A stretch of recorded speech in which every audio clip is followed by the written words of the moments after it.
Shalom, perkenalkan nama saya Kisha Emanuela Kapiuru dari kelas 11 MIA 2. Sekarang saya akan mempresentasikan tentang zat aditif makanan.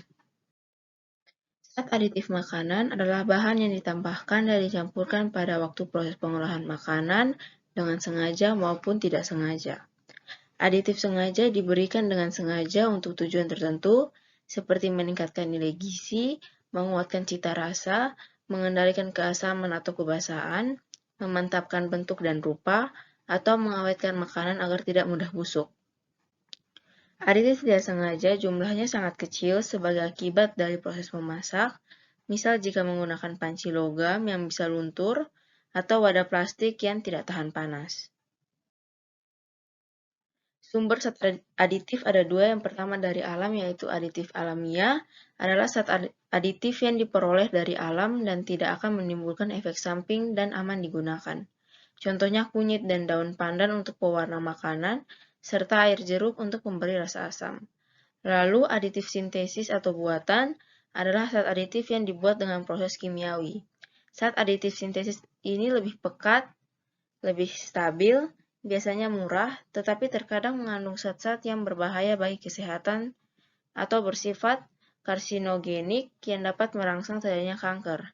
Contohnya MSG sebagai penyedap rasa, borak sebagai pengawet, dan pewarna tartrazin yang dapat menimbulkan reaksi alergi pada sebagian orang. Macam-macam zat aditif ada 8. Yang pertama adalah pewarna makanan atau minuman. Pewarna digunakan untuk mempercantik makanan dan membuatnya lebih menarik. Pewarna makanan terbagi menjadi pewarna alami dan pewarna buatan. Pewarna alami atau pewarna nabati adalah pewarna yang bersumber dari saripati buah dan sayur. Contohnya klorofil hijau, karoten jingga, mioglobin warna merah pada daging, dan karamel gula yang dipanaskan menimbulkan warna coklat. Lalu pewarna buatan memiliki warna yang lebih stabil dan lebih cerah. Pewarna buatan juga tidak menambahkan aroma dan rasa baru yang dapat mengganggu pada makanan. Contohnya pewarna buatan yang diizinkan antara lain karmoizin merah, tartazin kuning, violet GB ungu, brilliant blue FCV biru, dan fast green FCV hijau. Lalu ada penguat cita rasa.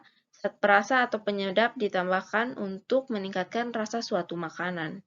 Ini merupakan jumlah aditif terbesar yang digunakan dalam makanan. Ada ratusan varietas perasa yang digunakan dalam berbagai macam makanan, mulai dari permen, minuman, kue, hingga makanan berat. Contohnya adalah aroma buah-buahan, aroma vanili, pemberi rasa daging atau ayam, kesan panas atau rempah-rempah, kesan dingin atau segar yaitu mint, pemanis dari gula merah atau gula pasir, dan pemanis sintesis. Antikerak. Antikerak biasanya ditambahkan pada tepung yang bersifat higroskopik untuk mempertahankan sifat butirannya. Bahan antikerak tersebut akan ikut metabolisme dalam tubuh, tetapi tidak berbahaya asalkan dalam jumlah yang diperbolehkan dalam makanan. Contohnya kalsium silikat untuk campuran tepung dan rempah-rempah minyak, atsir dan stearat untuk mencegah penggumpalan tepung.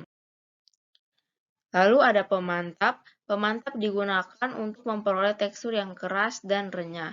Contohnya citrat, Al2SO4, dan KISO4 untuk pembuatan asinan ketimun dengan cara menambahkannya ke dalam larutan garam sebelum difermentasikan. Lalu ada penjernih larutan yang contohnya adalah bentonit untuk penjernih anggur, serta gelatin dan tanin untuk menjernihkan sarih buah. Lalu ada pemucat. Pemucat berperan sebagai oksidator. Contohnya benzoil peroksida untuk memecatkan tepung terigu yang baru yang biasanya berwarna kuning menjadi warna putih. Dan ada pengembang adonan. Pengembang adonan dapat terurai dan menghasilkan gas CO2 dalam adonan roti sehingga adonan roti mengembang dan dapat diperoleh roti dengan tekstur dan dengan struktur berpori-pori. Contohnya garam bikarbonat. Lalu ada pengawet. Pengawet melindungi kerusakan makanan yang disebabkan oleh bakteri maupun jamur. Ada pengawet organik yang contohnya adalah asam benzoat, asam asetat, dan asam propionat. Pengawet anorganik dapat membahayakan kesehatan. Contohnya seperti natrium nitrit untuk mengawetkan daging dan ikan. Sekian dari saya, terima kasih.